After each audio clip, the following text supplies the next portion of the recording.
Hello दोस्तों, स्वागत है आप सभी का आपके अपने यूट्यूब चैनल सक्सेस मीटर 2.0 पर। तो दोस्तों आज हम पढ़ने वाले हैं आरपीएफ एएलपी एंड टेक्नीशियन में आने वाले 20 महत्वपूर्ण साइंस से संबंधित प्रश्न और इनसे रिलेटेड फैक्ट के बारे में भी। तो बिल्कुल भी स्किप ना करें और लास्ट तक बने रहें। और अगर आप हमारे चैनल पर नए हैं तो सब्सक्राइब कर बेल आइकन को दबा लें। और लास्ट में आपसे क्वेश्चन भी पूछूंगा जिसका आंसर आपको कमेंट बॉक्स में बतानी है। साथ ही आप हमारे टॉप 20 क्वेश्चन में कितना टाइम कर पाए कमेंट बॉक्स में जरूर लिखेंगे। तो चलिए स्टार्ट करते हैं। हमारा आज का पहला सवाल है, निम्न लवणों में से सागरीय जल की लवणता में किसका अधिकतम योगदान है। और दोस्तों किसी भी प्रश्न का उत्तर अगर आपको पहले से मालूम हो तो कमेंट बॉक्स में जरूर लिखेंगे। तो निम्न लवणों में से सागरीय जल की लवणता में किसका अधिकतम योगदान है, तो इसका सही उत्तर हमारा हो जाएगा option number D, sodium chloride. सागरीय जल में सबसे ज्यादा सोडियम क्लोराइड पाया जाता है जिसे हम लोग दोस्तों नमक बोलते हैं। और सोडियम क्लोराइड का सूत्र क्या होता है, NaCl होता है। हमारा अगला सवाल है, सोडियम कार्बोनेट आमतौर पर किस नाम से जाना जाता है। और दोस्तों ये प्रीवियस ईयर 2018 में एलपीसीबीटी 1 में पूछा गया सवाल है। तो इसका सही उत्तर आप हमें कमेंट बॉक्स में बताएंगे। तो सोडियम कार्बोनेट को आमतौर पर किस नाम से जाना जाता है, तो इसका सही उत्तर हमारा हो जाएगा ऑप्शन नंबर बी, धोने का सोडा जिसे वॉशिंग सोडा कहा जाता है। और इसका सूत्र क्या होता है, Na2CO3 होता है।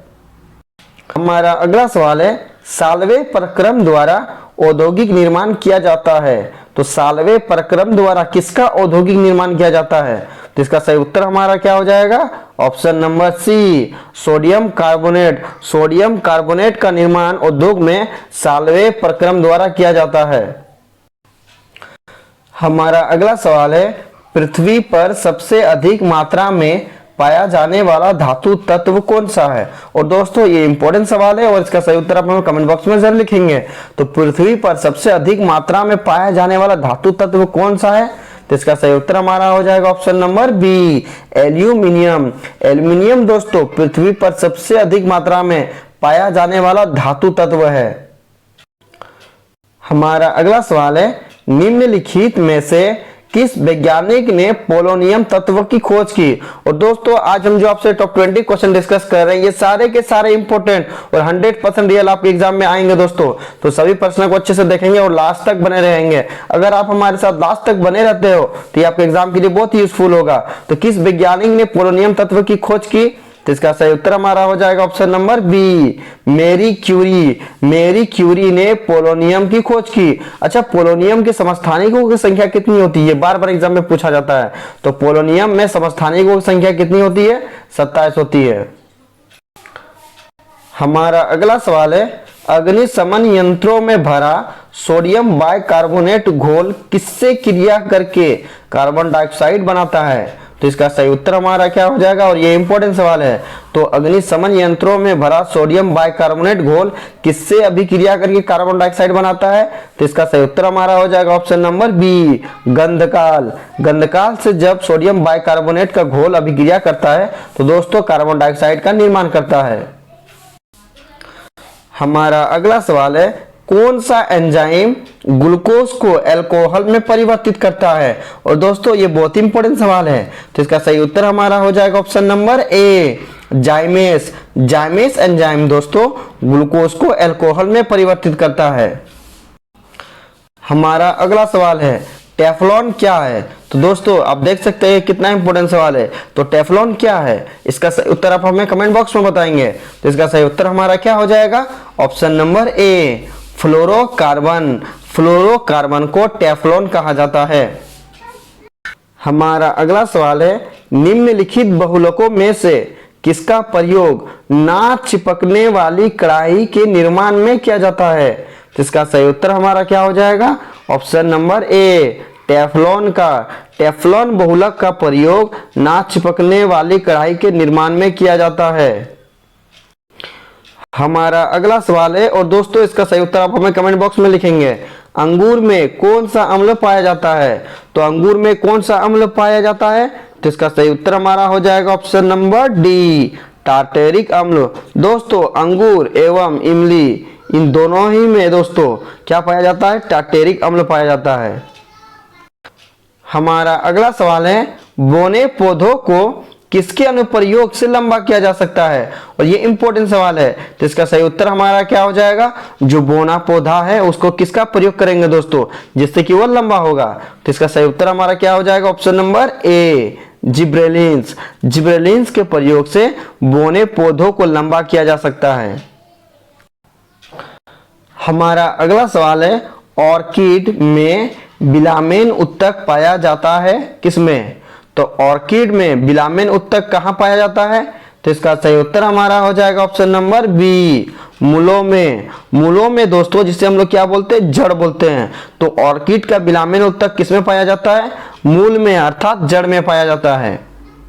हमारा अगला सवाल है, एक वृक्ष के पुराने तने की अनुप्रस्थ काट में 50 वार्षिक बलय मिलते हैं, वृक्ष की आयु कितनी होगी? और दोस्तों आप देख सकते हैं कि ये कितना इंपॉर्टेंट सवाल है दोस्तों। ऐसे ही प्रश्न आपके एग्जाम में पूछे जाएंगे दोस्तों। आरपीएफ हो या फिर एएलपी हो या फिर आपका टेक्नीशियन हो या फिर ग्रुप डी हो, जो भी कॉम्पिटिटिव एग्जाम में आप फेस करेंगे दोस्तों, इस प्रकार के क्वेश्चन आपसे जरूर पूछे जाएंगे। तो इसका सही उत्तर हमारा क्या हो जाएगा? तो इसका सही उत्तर हमारा हो जाएगा ऑप्शन नंबर सी, 50 वर्ष। चूंकि दोस्तों वैज्ञानिकों का मानना है कि पेड़ की आयु की गणना उसकी वार्षिक बलयों को गिन करके की जाती है। चूंकि जितना उसमें बलय पाया जाएगा दोस्तों, उतना ही उसका आयु होगी। तो हमारा क्वेश्चन में पूछा गया कि अगर अनुप्रस्थ काट में 50 वार्षिक बलय मिलते हैं तो वृक्ष की आयु कितनी हो जाएगी? जब 50 वार्षिक बलय मिल रहा है तो दोस्तों वृक्ष की आयु भी हमारा कितना होगा? 85 होगा। इसको आप लोग जरूर याद रखिएगा दोस्तों, ये बहुत ही इंपॉर्टेंट सवाल है। हमारा अगला सवाल है, फूलों और बीजों को विभिन्न प्रकार के आकर्षक रंग कौन प्रदान करता है? इसका सही उत्तर हमारा क्या हो जाएगा? Option number B, chromoplast. Chromoplast दोस्तों फूलों और बीजों को विभिन्न प्रकार के आकर्षक रंग प्रदान करता है। हमारा अगला सवाल है, कोशिका को एक निश्चित रूप कौन प्रदान करता है? तो इसका सही उत्तर हमारा क्या हो जाएगा? ऑप्शन नंबर बी, कोशिका भित्ति। कोशिका को एक निश्चित रूप कौन प्रदान करता है? कोशिका भित्ति करता है। और दोस्तों कोशिका भित्ति किस में पाया जाता है? तो कोशिका भित्ति दोस्तों मात्र पेड़ और पौधों में पाया जाता है दोस्तों। कोशिका भित्ति पादप कोशिका में ही पाया जाता है, जंतु कोशिका में कोशिका भित्ति नहीं पाई जाती है। हमारा अगला सवाल है, किसी पिंड का भार, दोस्तों यहाँ खाली स्थान दिया गया है, क्या होना चाहिए सही उत्तर? तो लिखा है हमारा ऑप्शन ए में, पृथ्वी तल पर सब जगह समान होता है। दोस्तों किसी भी पिंड का भार पृथ्वी तल पर सब जगह समान नहीं होता है दोस्तों, ये ऑप्शन हमारा गलत है। ऑप्शन बी में है, ध्रुवों पर सर्वाधिक होता है। दोस्तों आप जानते हैं कि किसी भी पिंड का भार ध्रुवों पर बढ़ने पर दोस्तों क्या होता है? हमारा बढ़ता है। यानी ऑप्शन बी हमारा सही उत्तर है दोस्तों, कि किसी भी पिंड का भार दोस्तों ध्रुवों पर सबसे ज्यादा होता है। यानी इस प्रश्न का सही उत्तर हमारा ऑप्शन नंबर बी हो जाएगा। हमारा अगला सवाल है, द्रव में आंशिक या पूर्णतः डूबे हुए किसी ठोस द्वारा प्राप्त उछाल की मात्रा किस पर निर्भर करती है? और दोस्तों ये बहुत ही इंपॉर्टेंट सवाल है और इसका सही उत्तर आप हमें कमेंट बॉक्स में बताएंगे। तो द्रव में आंशिक या पूर्णतः डूबे हुए किसी ठोस द्वारा प्राप्त उछाल की मात्रा किस पर निर्भर करती है? तो इसका सही उत्तर हमारा हो जाएगा ऑप्शन नंबर ए, ठोस द्वारा हटाए गए द्रव की मात्रा पर। ठोस द्वारा हटाए गए द्रव की मात्रा दोस्तों द्रव में आंशिक या पूर्णतः डूबे हुए किसी ठोस द्वारा प्राप्त उछाल की मात्रा को निर्भर करती है। हमारा अगला सवाल है, कपूर के छोटे छोटे टुकड़े जल की सतह पर क्यों नाचते हैं? तो इसका सही उत्तर हमारा क्या हो जाएगा?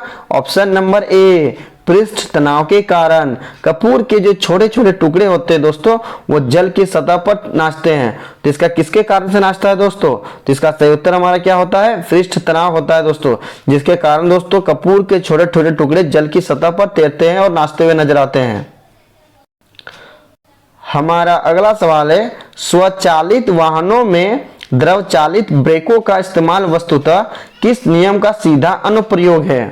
तो स्वचालित वाहनों में द्रव चालित ब्रेकों का इस्तेमाल वस्तुतः किस नियम का सीधा अनुप्रयोग है? तो इसका सही उत्तर हमारा हो जाएगा ऑप्शन नंबर ए, पास्कल का नियम। पास्कल के नियम के अनुसार दोस्तों स्वचालित वाहनों में द्रव चालित ब्रेकों का इस्तेमाल किया जाता है। हमारा अगला सवाल है, और दोस्तों आज का हमारा ये अंतिम प्रश्न है। साथ ही आज हमने जो आपको टॉप 20 क्वेश्चन बताया, ये सारे के सारे इंपॉर्टेंट और 100% रियल दोस्तों आपके एग्जाम में आने वाले प्रश्न हैं। तो सभी प्रश्नों को आप अच्छे से देखेंगे और इन्हें याद करेंगे। साथ ही दोस्तों लाइक और शेयर जरूर कर दिया करेंगे। जो भी आपके दोस्त ALP टेक्नीशियन एवं RPF की तैयारी करते हैं उन्हें शेयर जरूर कर दिया करेंगे। तो चलिए प्रश्न की ओर बढ़ते हैं। हमारा आज का अंतिम प्रश्न है, पेंडुलम को चंद्रमा पर ले जाने पर उसकी समय अवधि क्या होगी? तो अगर पेंडुलम को चंद्रमा पर ले जाया जाता है दोस्तों, तो उसके समय की अवधि पर क्या प्रभाव पड़ेगा? और अगर इसका उत्तर आपको पहले से मालूम हो तो कमेंट बॉक्स में जरूर लिखेंगे। तो इसका सही उत्तर हमारा क्या हो जाएगा? ऑप्शन नंबर डी, बढ़ेगी। जब पेंडुलम को चंद्रमा पर ले जाया जाता है दोस्तों, तो उसका आवर्तकाल क्या होता है दोस्तों? बढ़ जाता है। अब लास्ट वीडियो के क्वेश्चन का आंसर। लास्ट वीडियो में मैंने आपसे क्वेश्चन पूछा था, मानव शरीर के किस अंग में लिम्फोसाइट्स बनते हैं? और इसका सही उत्तर ऑप्शन नंबर बी था, अस्थि मज्जा। और लगभग सभी स्टूडेंट ने इसका सही जवाब दिया और मोस्टली स्टूडेंट ने इसके बारे में डिटेल्स में लिखा। तो मैं आपको फिर बोलूंगा कि क्वेश्चन के बारे में आपको जितना ज्यादा से ज्यादा पता उन्हें आप लिखा करो, क्योंकि जो चीजें आप लिख देते हो उन्हें आप कभी नहीं भूलते हो। अब आपके लिए आज का सवाल है, वे पदार्थ जो जैविक प्रक्रम द्वारा अपघटित हो जाते हैं क्या कहलाता है? 4 ऑप्शन दिया गया है, सही उत्तर आपको कमेंट बॉक्स में बतानी है। साथ ही आप हमारे टॉप 20 क्वेश्चन में कितना टाइम कर पाए हो कमेंट बॉक्स में जरूर लिखेंगे। तो चलिए दोस्तों मिलते हैं नेक्स्ट वीडियो में, तब तक के लिए बाय बाय, टेक केयर।